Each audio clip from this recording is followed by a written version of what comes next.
Hey everyone, my name is Lavanielle, and I'm diving headfirst into the YouTube scene with a passion for one of gaming's most iconic and intense franchises, Doom. And as a dedicated fan, I couldn't resist starting a channel to finally share my love for all things Doom. The recent Xbox showcase was a treat, and even with the recent leaks, the reveal of Doom the Dark Ages is an exciting addition to the Doom franchise. So today, let's take a deep dive into what this exciting new installment has in store for us. I'm going to examine the trailer with a focus on lore and gameplay and some aesthetic choices. So let's jump right in. The trailer starts with the following text: Before he became a hero, he was the super weapon of gods and kings. Based on the lore from the modern Doom games, I can conclude that we are between Doom 64 and Doom 2016.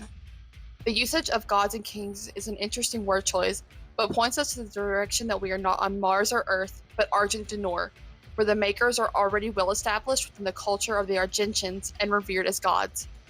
The codices even refer to them multiple times as gods in Doom Eternal. The Wraiths are also included, and they were worshipped as gods prior to the arrival of the Makers. And although not directly involved, I speculate that Daboth, otherwise known as the Dark Lord, was also considered in the mix, since it was his whisperings that led to the Khan Maker to develop the divinity machine to find the Destroyer, which later created the Doomslayer. The trailer next pans to a city in Argent Denor. I believe that this is Sentinel Prime, the capital city of Argent Denor, which is divided into 5 major regions: Taurus Nabad, Exultia, Keralodur, Ardair, and Neres. In the book Ligra Sultagenta, translated as the Book of Kings in Part 5, we are told about the eve of the Dark Star when the demons first arrived to Argent Denor. We know at this point that the Slayer has arrived to Argent Denor and is possibly already in the Colosseum. And according to the Codex, the first cities to be attacked belonged to the Eastern Mountains region, and the city of the Talorum was the first to fall to the forces of Hell. However, this does not seem to be an organized initial invasion shown in the trailer. However, in Part 9 of the Ligra Sultagenta, we read about the Black Star ascending to its zenith. I'm not sure if this is a metaphor or if this is a description of possibly an eclipse or another astronomical event, but I believe it might be shown in the trailer. The sky appears noticeably dark.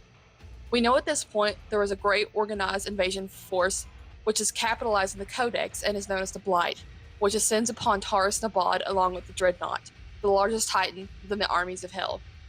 It is important to note that the Sentinels were caught off guard during this invasion, which explains why in the trailer, Taurus Nabad is strangely empty of any sort of an organized defense force. The trailer next cuts to a view of what I believe is a Maker Temple, and this is from a Vega data entry in the Codex titled Taurus Nabad, which is also the spiritual capital of the Sentinel Empire. If I look at this image still here from that Codex entry, and you look in the clouds, you can see a very similar ship floating out there on the sky. The lore implications of why this was even included is likely to show that nothing was spared and they reached every bit of what was sacred in the Sentinel civilization. Now we get to see the Slayer in what I believe is a Fortress of Doom, or some other forward operating base that the Sentinels would frequently use during their conquests. There is clearly Maker technology embedded throughout, which fits the description of what the Fortress of Doom was in Doom Eternal, but I'm not totally sure if this is the same one, or if it's just another one that he operated within as their super weapon. The camera pans to a close-up on the Doomslayer. Here we get to see the first glimpse of the newly redesigned Praetor suit, with the adamantine chest returning once again. This is a very iconic piece for the modern Doomslayer, but also serves a lore function.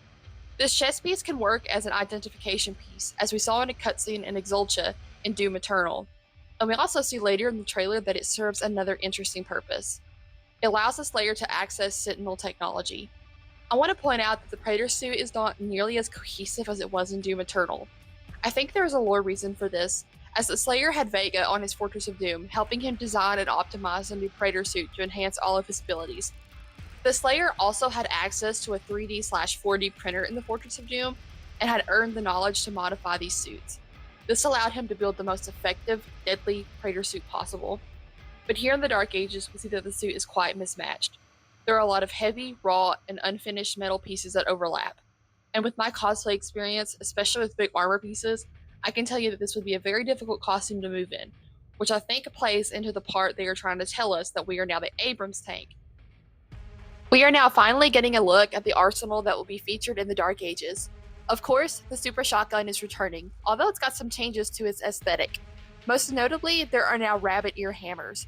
The Doom Eternal Super Shotgun did not feature these hammers. I suspect this is more of a throwback to Daisy, as she is a rabbit and it's clearly named Rabbit Ear Hammers. We also noticed that the Super Shotgun can now be reloaded with one hand. This allows us to use the newest shield. I've noticed there have been some controversy with the shield. I'm about the opinion that the shield is perfectly plausible in the Doomslayer's repertoire. The important thing to capture is that there is an angry Doomslayer who's killing demons.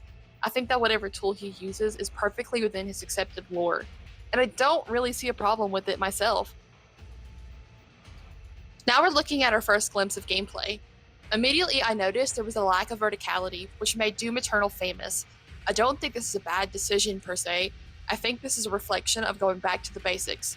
Hugo Martin said in a recent interview with IGN, which aired just after the Xbox showcase, that before they even start on the next iteration of a Doom game, they always go back and play the classics. And he noticed that while Doom Eternal had a unique playstyle, it had deviated too far from the originals. Developers really wanted to explore this idea of a melee based system, which just wasn't possible in Doom Eternal's current meta. So, the verticality of the arenas has been replaced. Demons are now organized in a more cohesive fashion, forming units. I also immediately noticed that there seems to be a damage system present, which there is one in the prior Doom games, but I wouldn't say the system is akin to the original Call of Duty World at War, where limbs could fly off of enemies that were damaged. However, it seems this changes in Doom the Dark Ages, where the shot to the Mancubus shows that demons can have body parts fly off and remain alive before they're in their stagger state. I don't really have any other comments for the new weapon called the Skull Hacker besides it's metal as hell. I mean, I think it's very much a Doomslayer weapon that he could use the skulls of his enemies as ammunition. I think this is a very genius addition to the game. Personally, I'd love to know more about where the weapon was made. There are some theories that it appears to be cultist based, but I would love it if it was actually the Slayer's own personal weapon that he made, though it does seem to be a little bit too polished for something he'd be able to hand make in hell. I've been seeing this shield throughout the trailer, and I'm very excited for it. It seems like it's going to be playing a very large role in the Slayer's arsenal. We are able to watch it do damage through slicing through fodder, through reflecting damage from an Arachnotron, and it also seems to appear to replace the dash mechanic in Doom Eternal. We also see the new weapon known as the nail gun, which seems to showcase some of the improvements in the id Tech software. It seems like the demons are now more interactive with the environment instead of just simply climbing up and down obstacles. The nail gun is able to pin this demon against the wall pretty easily, which I think will be an impressive addition to the game. So it seems like the physics as well as the Slayer's like interaction with the environment will be playing a greater role in how we tackle and kill demons. Next, I noticed that there's a parry system in this game.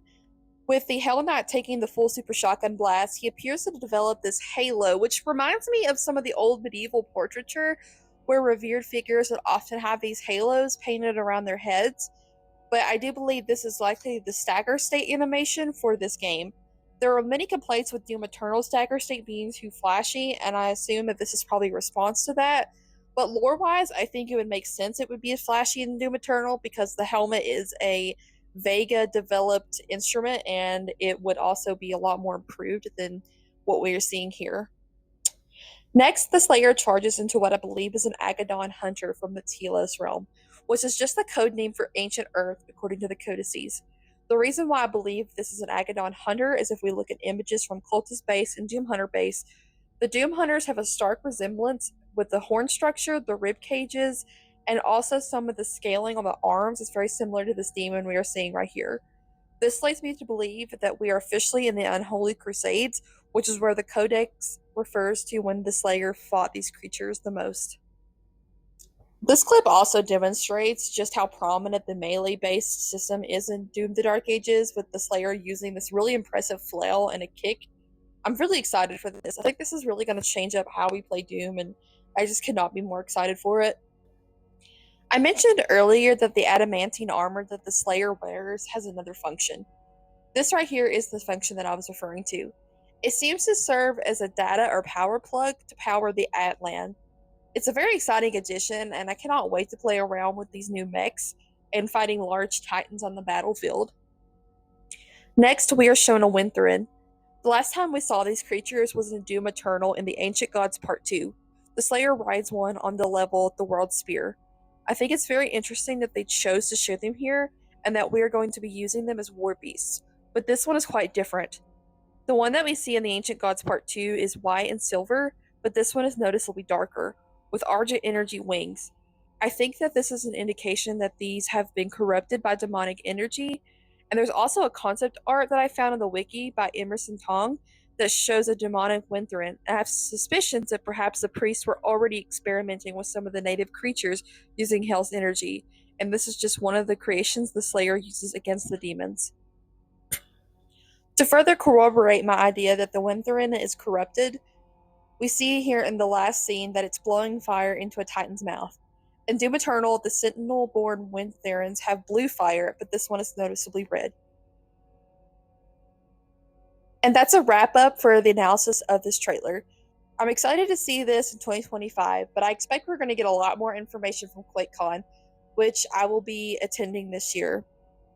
Doom has always been known for its impressive ballistic weaponry, and now that we are diving in and committing to a melee based system, I think it perfectly fits the lore and allows for a great deal of story growth.